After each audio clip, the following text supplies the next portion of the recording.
कर लो अनुभव प्रभु प्यार का, बाहों में वो बुला रहा, वो करुणा कर दया का सागर, स्नेह में सबको समा रहा।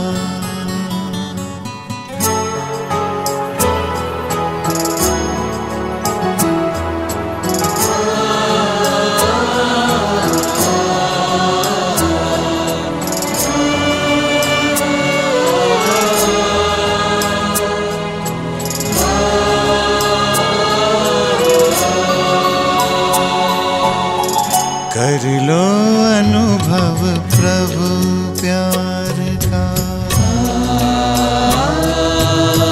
कर लो अनुभव प्रभु प्यार का, कर लो अनुभव प्रभु प्यार का, बाहों में वो बुला रहा, वो करुणा कर दया का सागर, स्नेह में सबको समा रहा, स्नेह में सबको समा रहा। आओ प्रभु शरण आओ,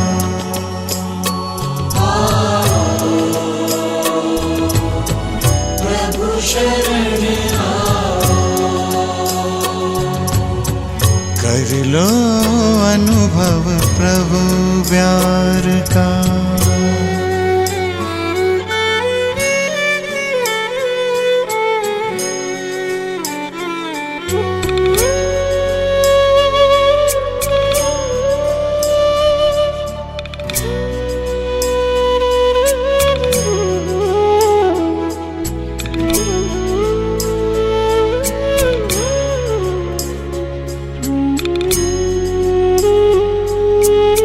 सुबह हुई जब आँख खुली तो कुछ घड़ियाँ कर प्रभु के नाम, सुबह हुई जब आँख खुली तो कुछ घड़ियाँ कर प्रभु के नाम, प्रभु किरण को हृदय में भर लो, कर लो आनंद दिव्य ललाम, प्रभु किरण को हृदय में भर लो, कर लो आनंद दिव्य ललाम, महामिलन की मंगल बेला, महामिलन की मंगल बेला, प्रभु मिलन जग मना रहा, वो करुणा कर दया का सागर, स्नेह में सबको समा रहा, स्नेह में सबको समा रहा। प्रभु शरण आओ,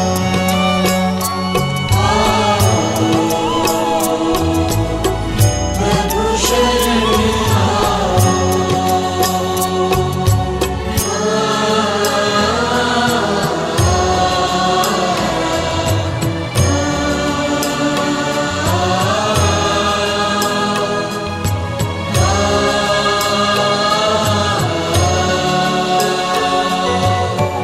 मस्त पवन ये खिला चमन, ये दिन और ये दिन मान मिला, ये तन मन ये जीवन तुझको ईश्वर का वरदान मिला, ईश्वर का वरदान मिला। सफल करो और पाओ सफलता। फल करो और पाओ सफलता। मुरली मधुर वो सुना रहा, वो करुणा कर दया का सागर, स्नेह में सबको समा रहा, स्नेह में सबको समा रहा। आओ प्रभु शरण आओ।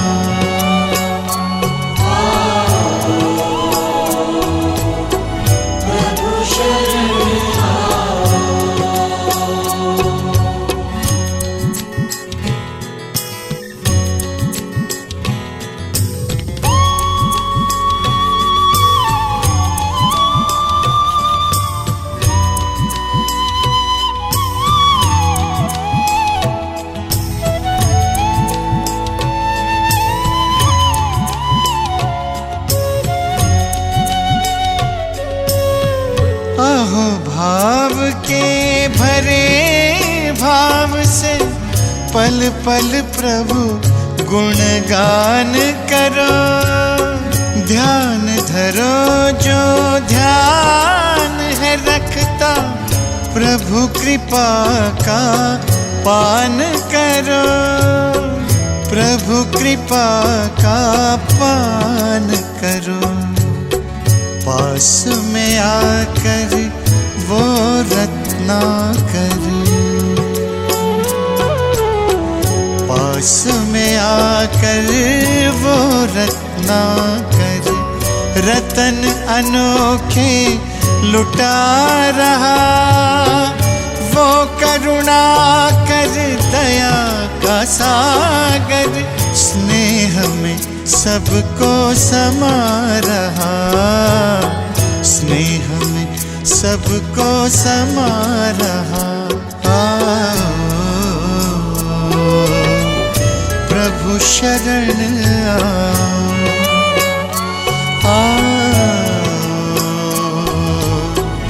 प्रभु शरण आओ।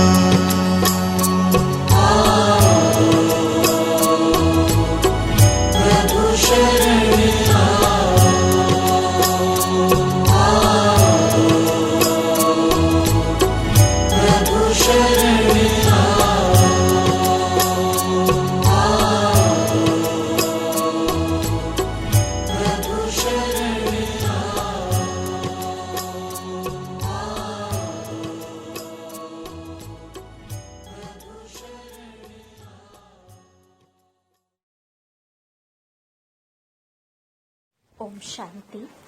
12 जनवरी 2024। प्यारे बाबा के अनमोल महावाक्य। मीठे बच्चे, अपने को आत्मा समझ आत्मा भाई से बात करो।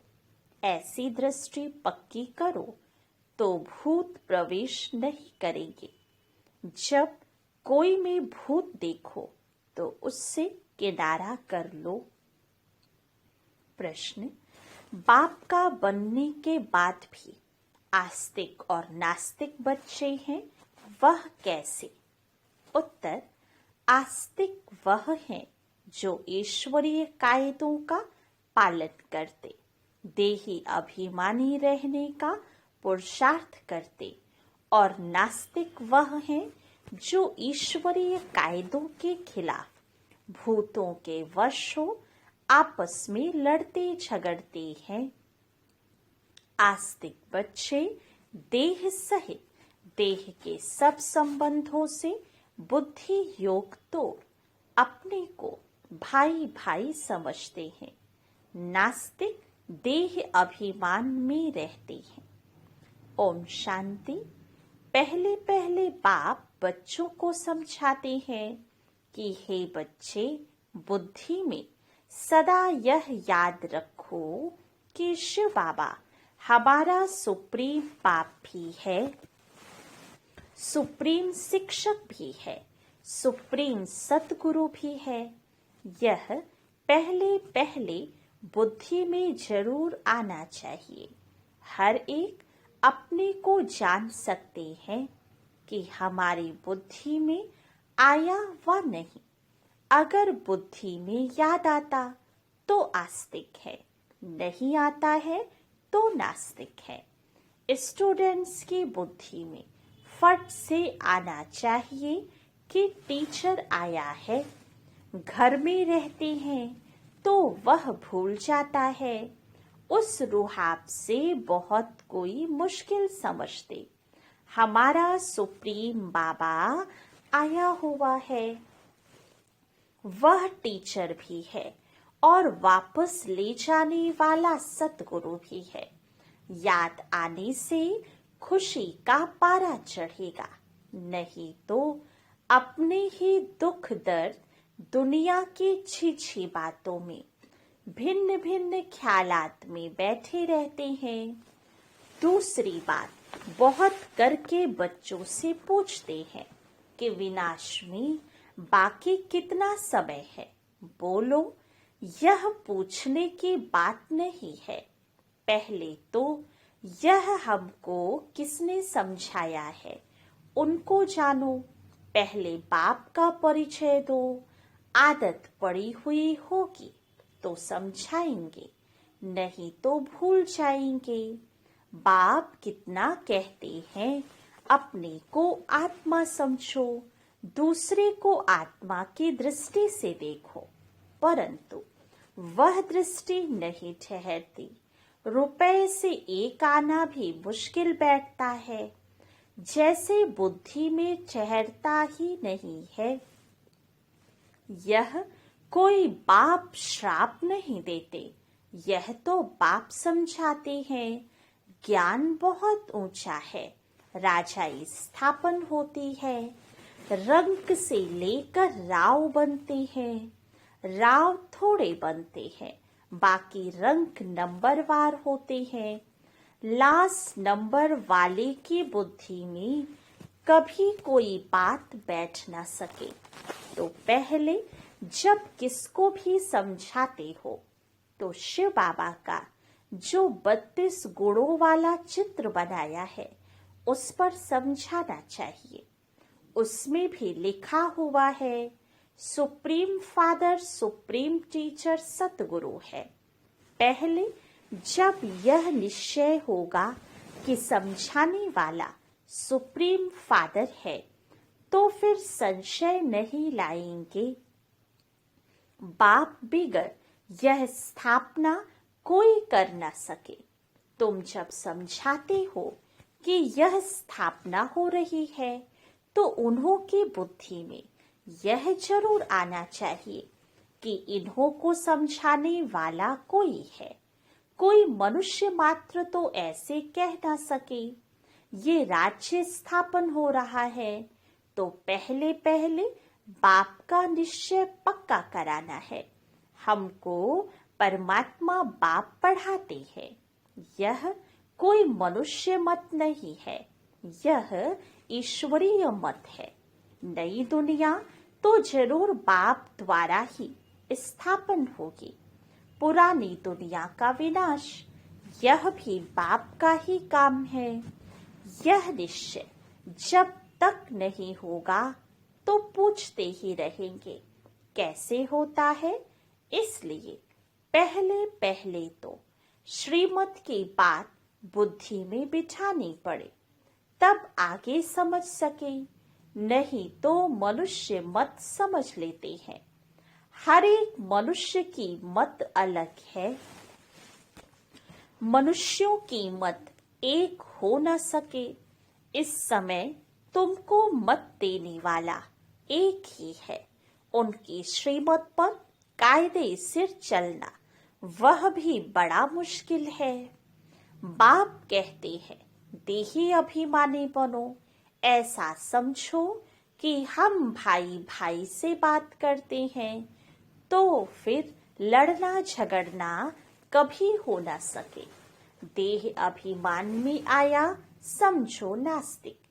देही अभिमानी नहीं है तो वह नास्तिक है।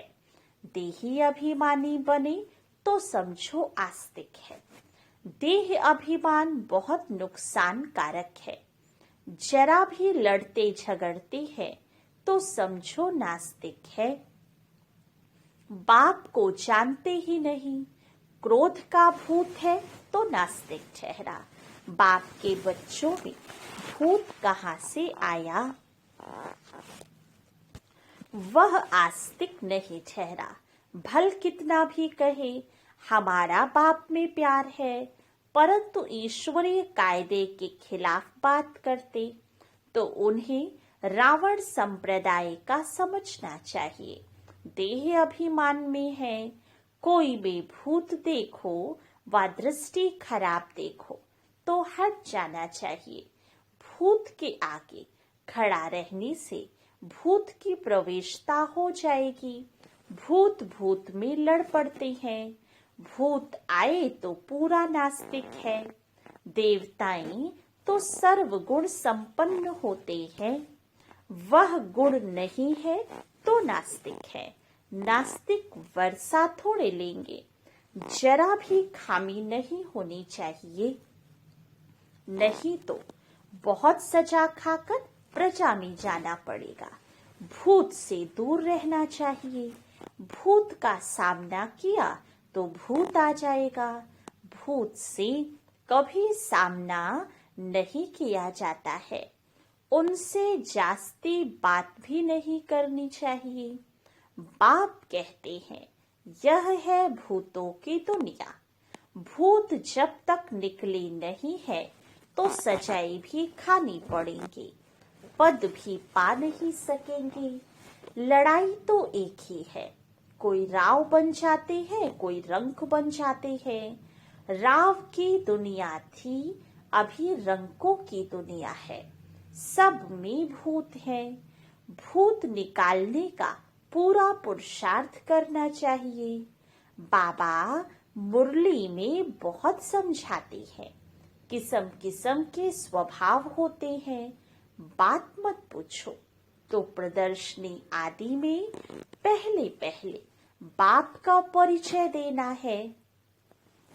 बाप कितना लवली है, वह हमको ऐसा देवता बनाते हैं।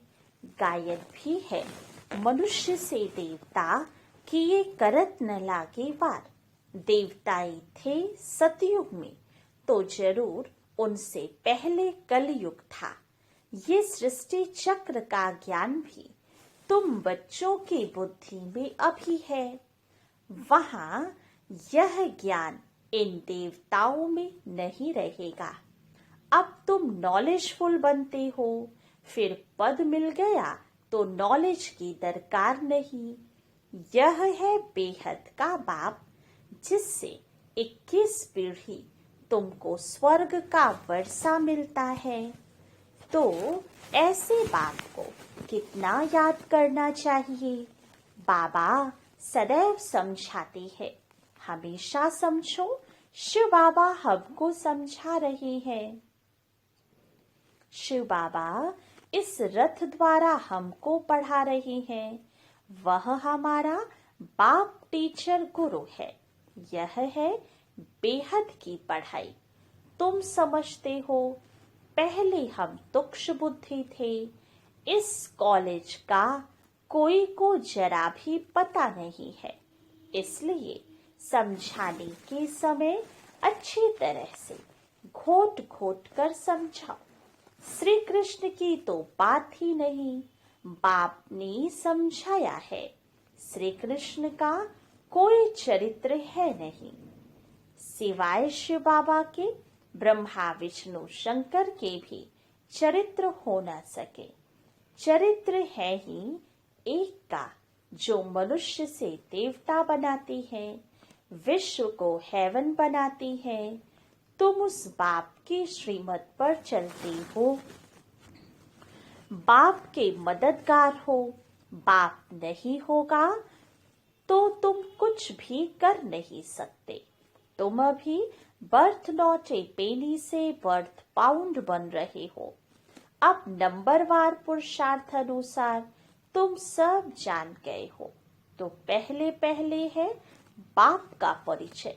सतयुग में देवताओं की बेहद की बादशाही है।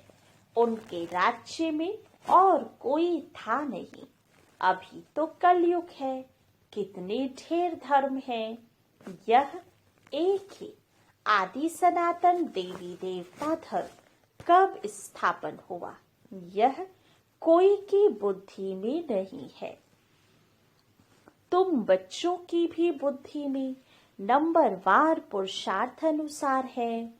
तो पहले बाप की महिमा पर अच्छी तरह से समझाना चाहिए।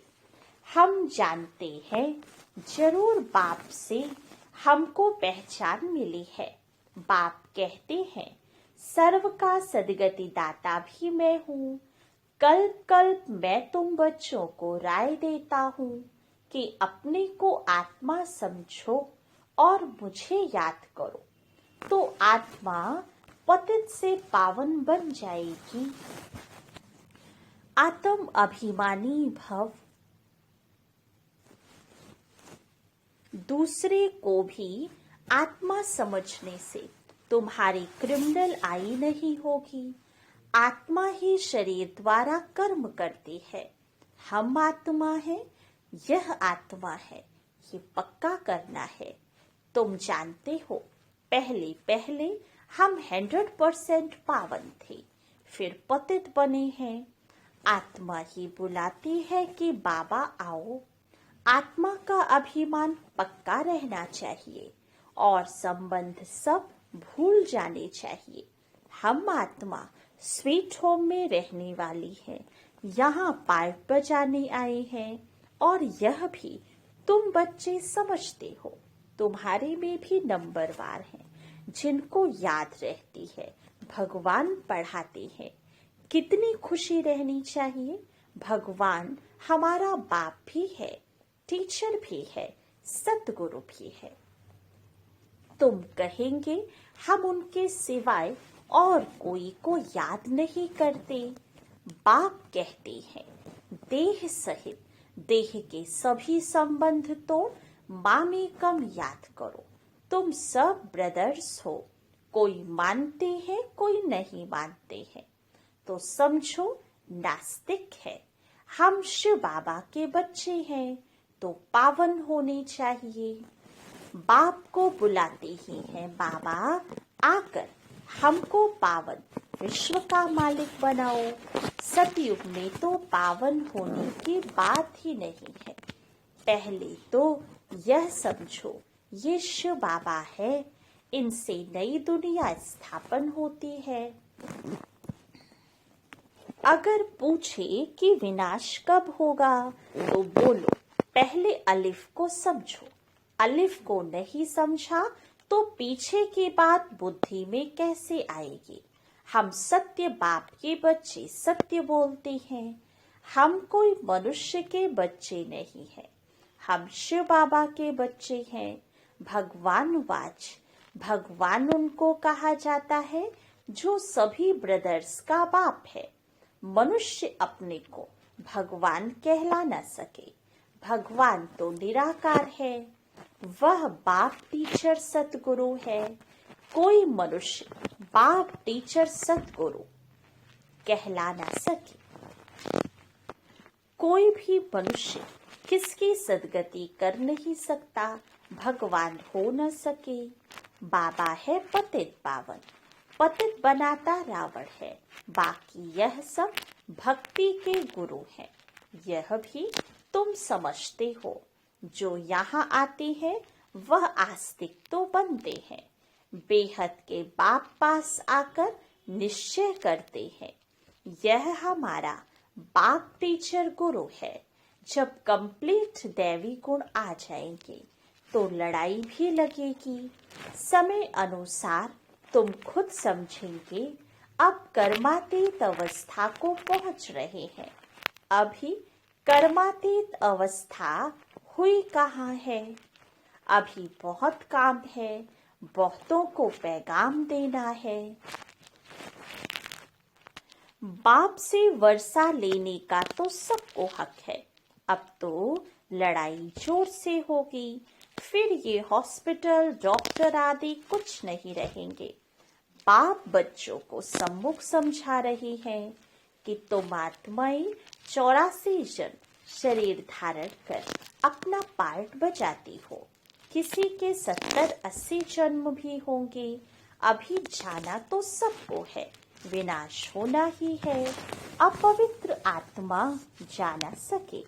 पावन होने लिए बाप को जरूर याद करना है, मेहनत है। 21 जन्मों के लिए स्वर्गवासी बनना है। कोई कम बात है क्या? मनुष्य तो कह देते फलाना स्वर्गवासी हुआ। अरे स्वर्ग कहाँ है, कुछ भी समझते नहीं। तुम बच्चों को बड़ी खुशी रहनी चाहिए कि भगवान हमको पढ़ाते हैं, विश्व का मालिक बनाते हैं। खुशी एक होती है स्थायी, दूसरी होती है अल्पकाल की।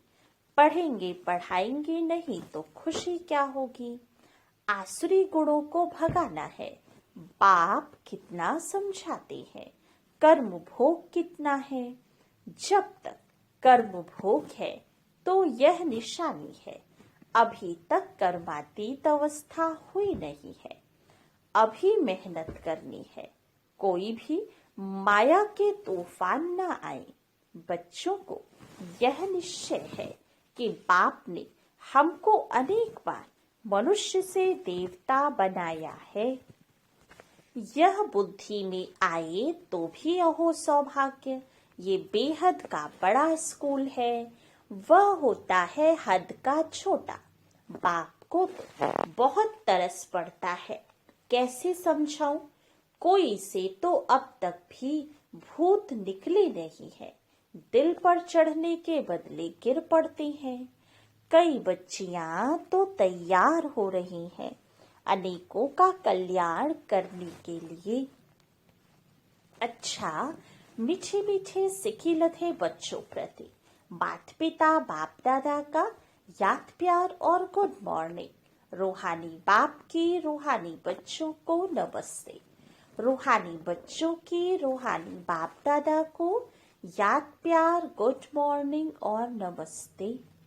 धारणा के लिए मुख्य सार।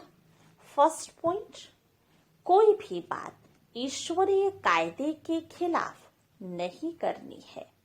किसी में भी अगर भूत की प्रवेशता है या दृष्टि खराब है तो उसके सामने से हट जाना है। उनसे जास्ती बात नहीं करनी है। सेकेंड पॉइंट, स्थायी खुशी में रहने के लिए पढ़ाई पर पूरा ध्यान देना है। आसुरी गुणों को निकाल दैवी गुण धारण कर आस्तिक बनना है। वरदान, निश्चय और नशे के आधार से हर परिस्थिति पर विजय प्राप्त करने वाले सिद्धि स्वरूप भव। योग द्वारा अब ऐसी सिद्धि प्राप्त करो जो अप्राप्ति भी प्राप्ति का अनुभव कराए। निश्चय और नशा हर परिस्थिति में विजयी बना देता है। आगे चलकर ऐसे पेपर भी आएंगे जो सूखी रोटी भी खानी पड़ेगी, लेकिन निश्चय नशा और योग के सिद्धि की शक्ति सूखी रोटी को भी नरम बना देगी, परेशान नहीं करेगी।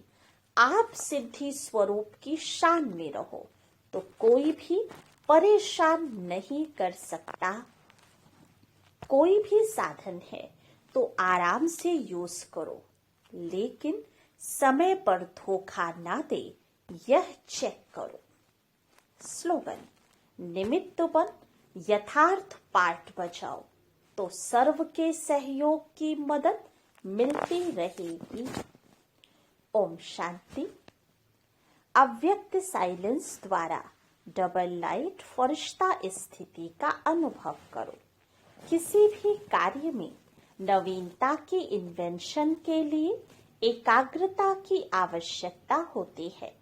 चाहे लौकिक दुनिया की इन्वेंशन हो, चाहे आध्यात्मिक इन्वेंशन हो, एकाग्रता अर्थात एक ही संकल्प में टिक जाना, एक ही लगन में मगन हो जाना, अपनी शांत स्वरूप स्थिति में स्थित हो जाना। इससे बुद्धि का भटकना सहज ही छूट जाएगा। देह और देह की दुनिया सहज ही भूल जाएगी और डबल लाइट फरिश्ता स्थिति का अनुभव भी होने लगेगा। अच्छा, ओम शांति।